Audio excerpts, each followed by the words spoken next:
Bonjour, bienvenue dans ce nouveau numéro de Traction. Nous sommes au Salon de l'Herbe, l'occasion de découvrir toutes les nouveautés de la manifestation. On va aussi s'intéresser aux matériels qui permettent de récolter une herbe de qualité. Objectif, 35 à 40% de matière sèche et une récolte précoce pour conserver les valeurs nutritionnelles. Faucheuse andaineuse, faucheuse conditionneuse, ensilage, on fait le point. Tout de suite, le sommaire.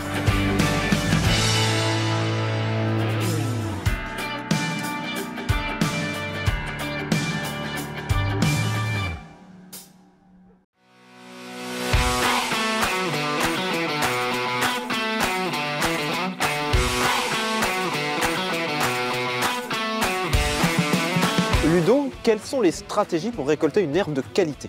Alors Vincent, il y a plusieurs stratégies. Une des stratégies, c'est par exemple, comme ici, d'utiliser une faucheuse andaineuse qui va avoir l'avantage, en un seul passage, de couper et de rassembler en andin. Et quel est l'intérêt ? Alors l'intérêt, bien sûr, c'est de gagner du temps, c'est de faire des économies de main-d'œuvre, et c'est aussi d'éviter de reprendre plusieurs fois le fourrage pour incorporer de la terre. Là, nous sommes chez Pottinger devant un système d'endainage à vis. Pottinger propose, comme d'autres marques, aussi un système à tapis. Quelles sont les différences ? Globalement, ce sont deux technologies qui aboutissent à peu près au même travail.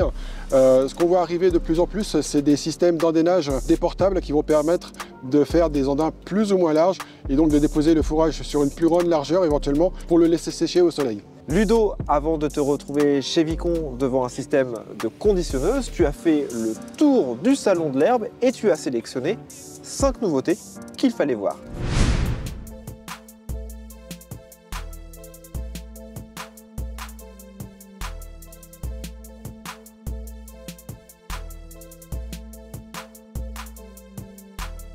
Alors on commence les nouveautés sur ce Salon de l'Herbe avec une exclusivité mondiale. La première présentation de cette nouvelle gamme de presse à chambre variable chez Kubota, les BV 6000. Cette nouvelle gamme est destinée à remplacer à terme les BV 5000 et BV 4000. Elle se compose de deux modèles, les BV 6160 et BV 6190, offrant des diamètres allant jusqu'à 1,65 m ou 1,85 m. Ces machines sont dotées d'un pick-up large de 2,30 m à double chemin de cam. Elles inaugurent un nouveau rotor de 520 mm de diamètre proposé avec soit 15 couteaux, soit 25 couteaux.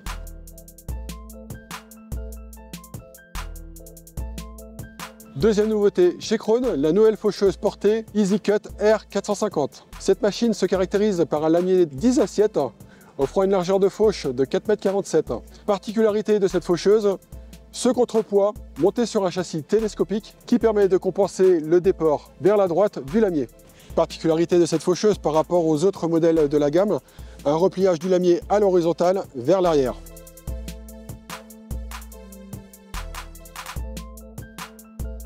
Troisième nouveauté, Fendt présente sa nouvelle gamme d'endaineurs à dépose centrale. Elle se compose de 6 modèles offrant des largeurs de ramassage maximales de 7,60 m, 8,60 m, 9,20 m et 10 m. Les 3 plus gros modèles sont proposés en version Isobus, c'est la version Pro. Ces modèles Pro se caractérisent par un relevage automatique des rotors en bout de champ et dans les pointes. Ils se caractérisent également par un réglage automatique de la hauteur des rotors en fonction de la vitesse d'avancement afin de compenser l'effacement des peignes. Ces nouveaux endaineurs bénéficient d'une nouvelle architecture de bras qui permet un relevage plus à l'horizontale des rotors en bout de champ.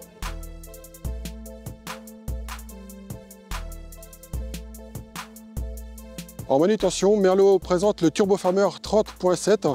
C'est un engin de manutention capable de lever jusqu'à 3 tonnes et d'atteindre 6,70 m de hauteur. Il est doté d'un moteur Dutz 2,9 litres d'une puissance de 102 chevaux. Ce chargeur télescopique est proposé avec 3 postes de conduite différents, soit la cabine basse où la hauteur est limitée à 2 mètres, soit la cabine standard ou la cabine suspendue.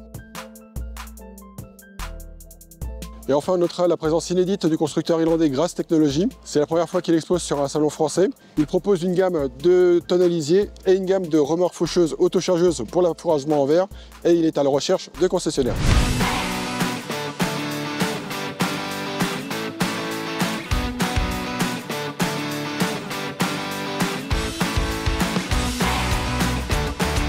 Ludo, nous sommes maintenant chez Vicon devant une faucheuse conditionneuse. Alors quel est l'intérêt du système conditionneur ? Alors le principe du conditionneur, regarde Vincent, c'est d'avoir un équipement rotatif qui va venir travailler mécaniquement le fourrage pour accélérer le séchage. Potentiellement, on peut gagner jusqu'à une journée de séchage. Quels sont les critères pour choisir sa faucheuse conditionneuse? Concrètement, il existe deux catégories de conditionneurs. Il y a les conditionneurs à doigts, qui sont des doigts qui tournent et qui vont venir frapper l'herbe, le fourrage, la fibre. Et il y a les conditionneurs à rouleau. L'intérêt des conditionneurs à rouleau, c'est notamment dans des fourrages de type luzerne, trèfle, et on va juste venir compresser les feuilles pour éviter de les perdre et de les récolter par la suite. Tu as parlé des avantages, mais y a-t-il des limites au conditionneur? Alors forcément, ça rajoute un coût à la machine. On peut aller quasiment du simple au double par rapport à une faucheuse simple. Et aussi, ça demande forcément plus de puissance. Et du côté des alternatives, qu'est-ce qu'on peut trouver? On voit de plus en plus d'agriculteurs, plutôt que d'investir dans une faucheuse conditionneuse, vont préférer investir dans des groupes de fauches plus larges, à lamier simple, sans conditionneur, et récolter la même surface mais sur une durée plus courte, et donc favoriser l'exposition au soleil et du coup améliorer le séchage. Cette machine là chez Vicon, c'est plutôt une machine destinée à des entrepreneurs? Alors il faut quand même avoir effectivement des surfaces importantes pour justifier l'investissement. Ça s'adresse à des CUMA ou les entreprises de travaux agricoles. Merci Ludo.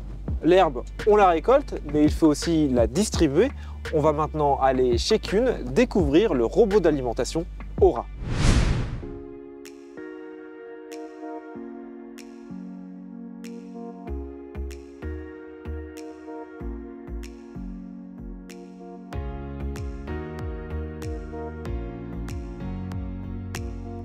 C'était un pari qui s'est décidé il n'y a pas si longtemps que ça. La préparation du salon a été faite un petit peu en amont, donc la création des trajectoires, etc. Et au réel, la machine est arrivée lundi matin, donc 2 jours avant le départ du salon.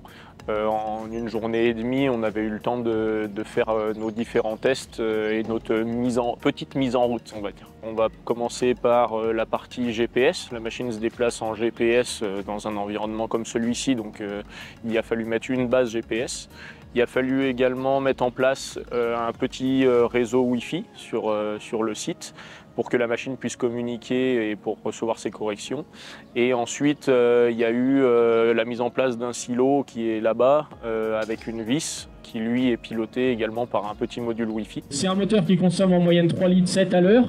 On voit de par les personnes qui se déplacent pour venir voir la machine en dynamique que c'est quelque chose qui attire. Les éleveurs ont la possibilité de se projeter un peu mieux dans leur exploitation en comprenant et surtout en voyant réellement le fonctionnement de la machine. En plus de ça, on a l'occasion de l'expliquer devant tout le monde. Les premières machines de pré-série pour Aura ont été livrées chez les clients au mois de juin 2021. Ce sont des machines qui sont livrées jusqu'en pré-série jusque cette fin d'année 2024. Le temps de développer et de finir de développer le maillage de concessionnaires, notamment sur le Grand Ouest. Et à partir de début 2025, la machine pourra être commercialisée dans d'autres secteurs en France sous la série.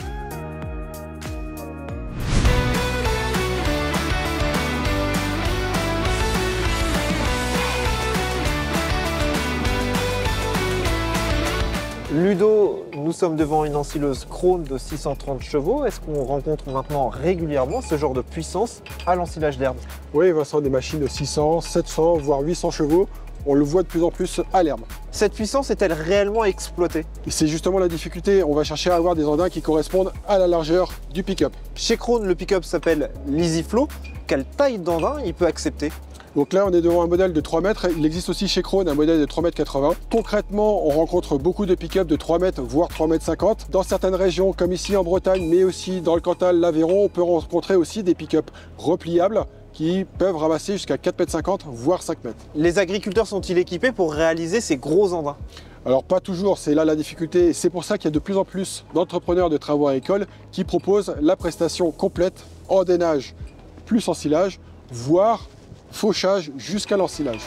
Merci Ludo pour ce travail de synthèse sur la récolte de l'herbe. On se quitte maintenant avec notre traditionnel zapping des réseaux sociaux. N'hésitez pas à liker nos vidéos. À bientôt.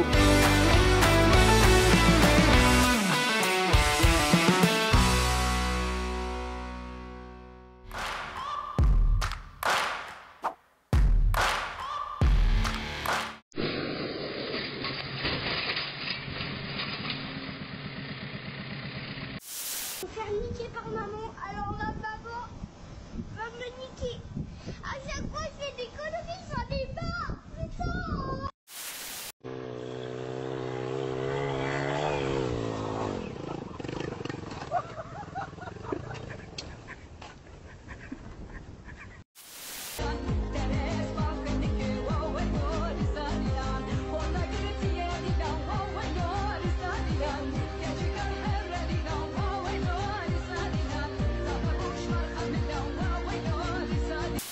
Qu'est-ce qu'un policier sur un tracteur? Le trafic sera interrompu pour travaux. Un poulet fermier. Vésinet, centre et ruelle Malmaison. Nous vous invitons à consulter nos affiches.